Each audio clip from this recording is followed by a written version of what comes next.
Hello students, welcome to online study. So today we are going to read Wind, which is composed by Subramanya Bharti and it is translated by A.K. Ramanujam. This beautiful poem is describing about the might of wind. The wind blows strongly and causes a lot of destruction. How can we make friends with it? So let's start with this poem. Wind, come softly. Don't break the shutters of the windows. Don't scatter the papers. Don't throw down the books on the shelf. So, in these lines, the poet directly talks to the wind. In fact, he makes an entreaty to the wind. He asks the wind not to break down the shutters of the windows. The shutters are the only thing that separate man from the stormy environment outside. So, in a way, the poet is asking the wind for protection. He also asks the wind not to scatter the papers in his room or to throw down the books from his bookshelves.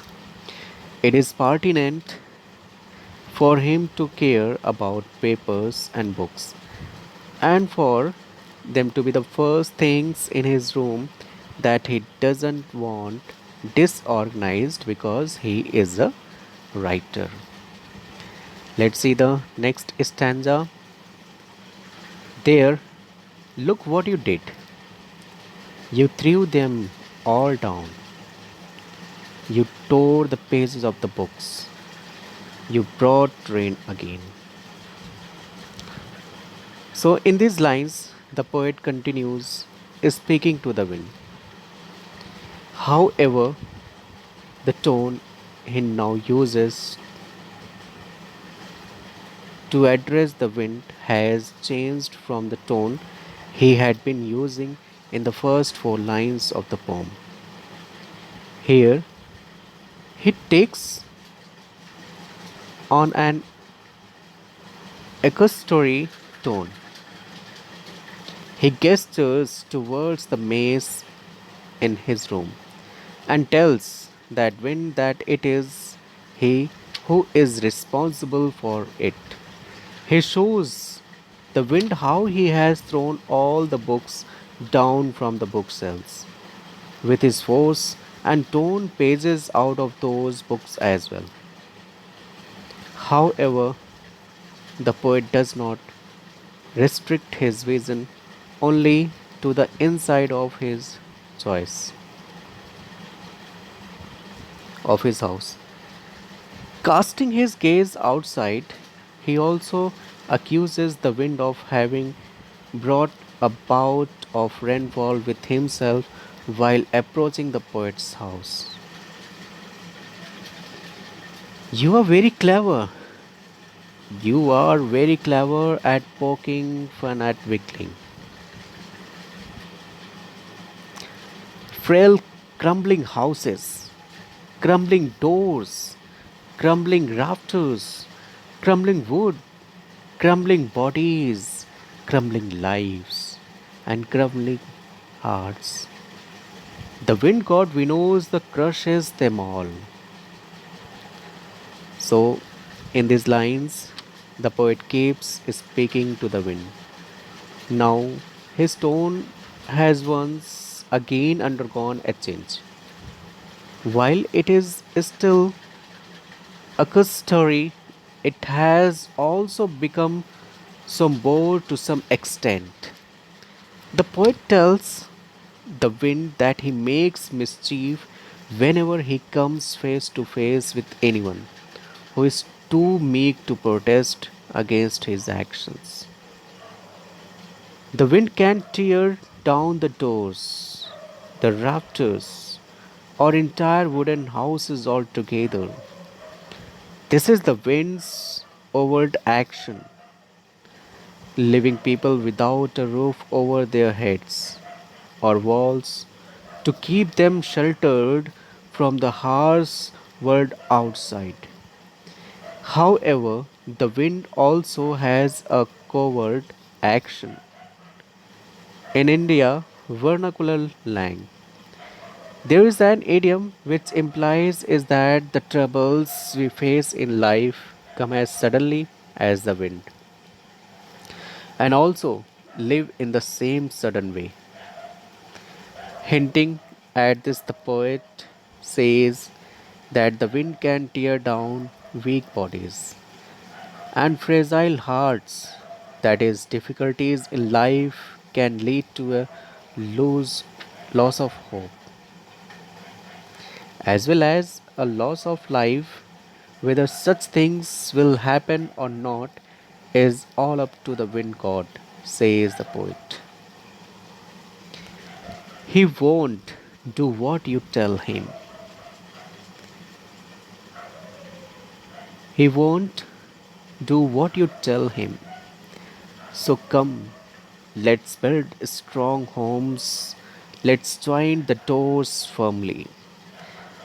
So, in these lines, the poet stops speaking to the wind and starts speaking to his readers. He tells his readers that the wind does not listen to anyone and that his actions are governed by him alone. Therefore, we cannot escape the ill effects of the wind by appealing to the wind. Instead, we should build our homes on a strong foundation and ensure that our doors cannot be easily penetrated in order to save ourselves from the wind. Practice to firm the body, make the heart steadfast. Do this, and the wind will be friends with us. So, in these lines, the poet outlines some other ways in which his readers can save themselves from the wind. He says that we must make ourselves strong both physically and mentally. We must train our bodies and our hearts to combat against and resist the ill effects of the wind. If we are able to do this, then the poet thinks that we will no longer consider the wind an enemy.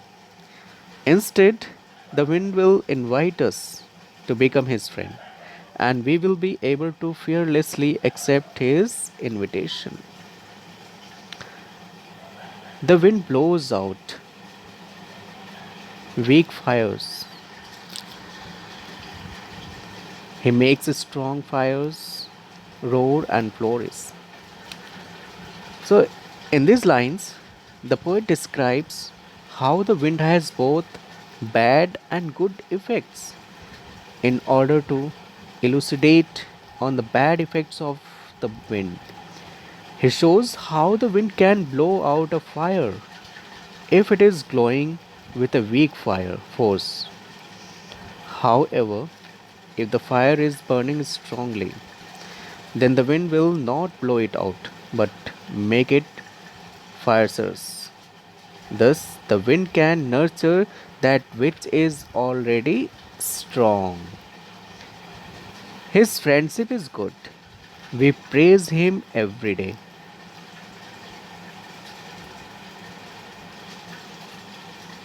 His friendship is good. We praise him every day. So, in these lines, the poet comes to the conclusion after weighing both the bad and good effects of the wind. He says that if we are strong, then the wind is a good friend for us to have, for he will increase our strength. He also says that we should sing our devotion to the wind god on a daily basis. Finally, he asks for the wind to come to him softly.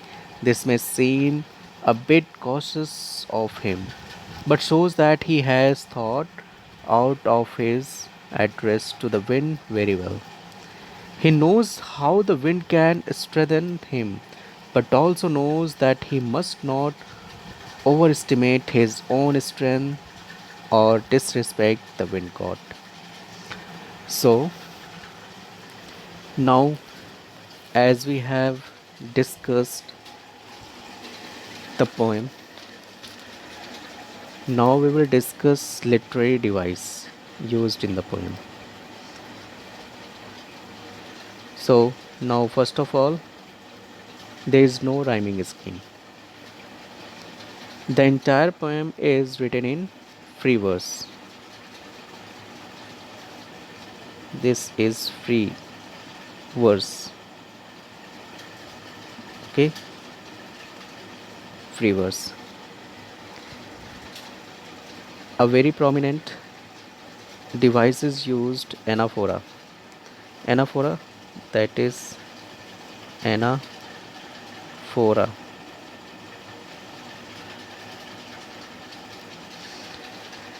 Anaphora is a anaphora is when a particular word is repeated at the start of two or more consecutive line. Now you can see this don't, don't. Here three times it is repeated in three lines. Okay, so this is anaphora. Now you can see another line, you. These are also anaphora.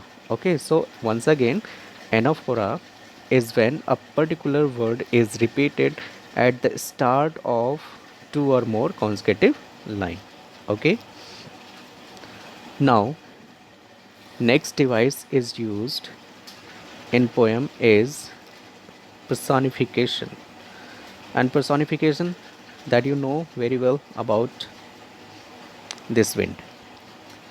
This wind is used as a personification, and now you can see here, you can see you are. This you are, it is used as a living things. Okay, and now see you can see here also he and his, it is also used as a personification. Get it? Now another device used in this poem is repetition. Now let's see where the repetition. Repetition, that word describes what is repetition. So repetition is here. Look, crumbling, crumbling, crumbling, and here also crumbling quotes, crumbling bodies, crumbling lives, and crumbling hearts.